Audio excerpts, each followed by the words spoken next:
Hi, everyone, and welcome to another episode of Worthy Worth It and Priceless. I am your host, Tammy Simmons, and I am here today to just give you encouragement.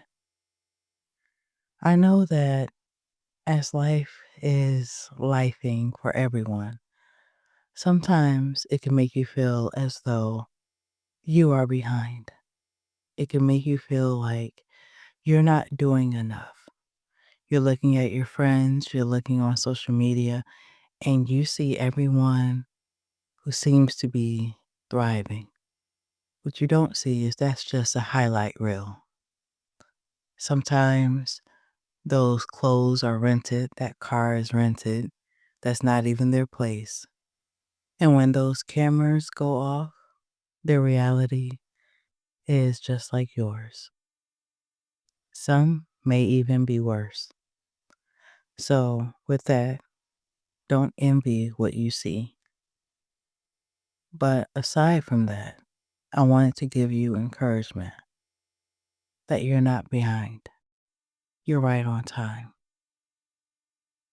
See, for you, you may think like, no, how can I possibly be on time? I'm going through so many things. Life is just lifing for me and everything. But you may be going through a down season so that God can spend time with you and so that He can give you instructions.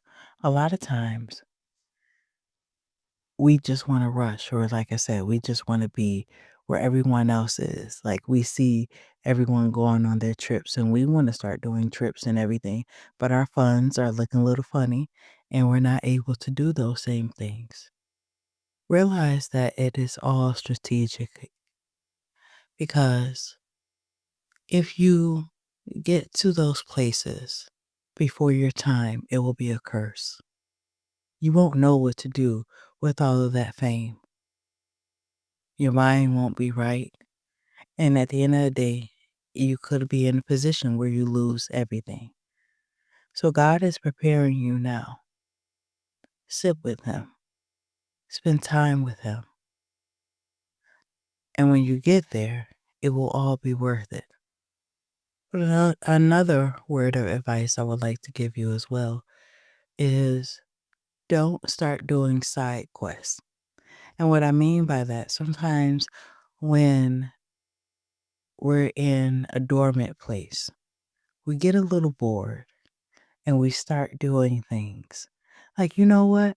I used to want to do this, or I used to want to do this. And the thing about it is, instead of us enjoying the peace and quiet that God has given us so that He can give us instructions, then we start occupying our time with something else.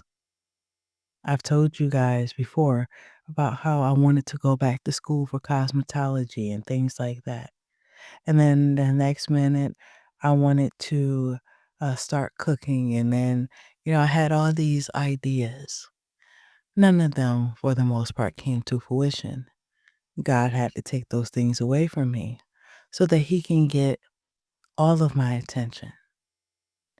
I even asked Him certain times, I was like, God, if this is not from you, please take the taste of it out of my mouth. And that's exactly what He did. He did exactly that. Because it wasn't for me. It may have been an interest, but it wasn't where God was taking me. That isn't where He has me going.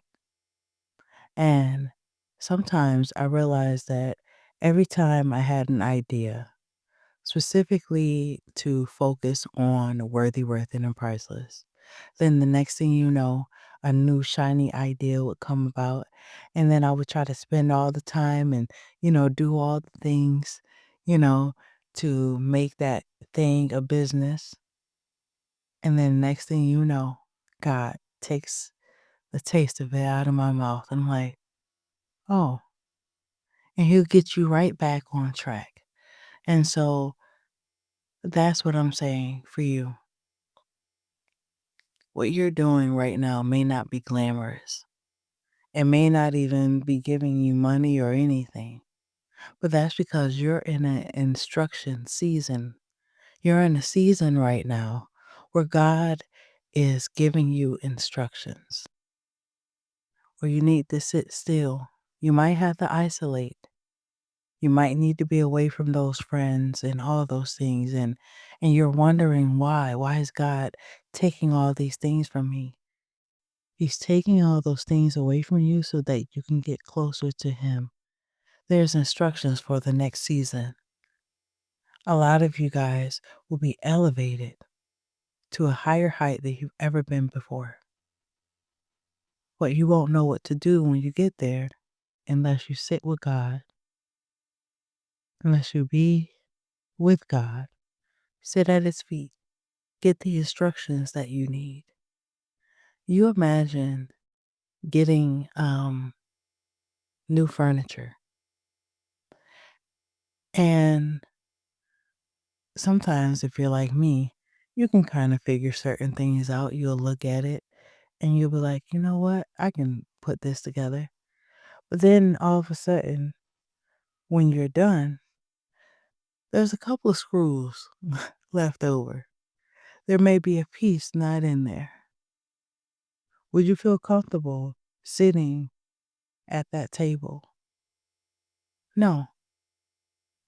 That's why you do have to read the instructions. Or let me give you another example. Imagine jumping out of a plane with a parachute, but you didn't read the instructions. You didn't listen when they were trying to tell you what to do. So you don't even know where the cord is. That's how some of us are. We want to go out before God. And when things aren't going our way, we're thinking that we're failing. You're not failing at all. You just have to take your time. In this season, you have to be careful what you say to yourself. Be careful what you look at. It's not just having your mind go into another place. It is because some of the things that you look at will make you feel, once again, like you're failing, like you're not in the place that you're supposed to be, but you're right on time. Be gentle with yourself. Be careful what you say to yourself, because that one thing that you might say, like, oh, this business isn't going anywhere. And then the next thing, it'll be another negative thought and another negative thought. And then what are you doing? You're throwing it away. And the thing that you're throwing away, that idea, will be the very thing that God said he was going to bless. And now you're doing something totally different that God's hand isn't even on. So be careful what you say to yourself. Love yourself through this season. Be at God's feet. Take time with yourself. You got this. Always know that you have worth, you have value, you are worthy, worth it, and priceless. Always.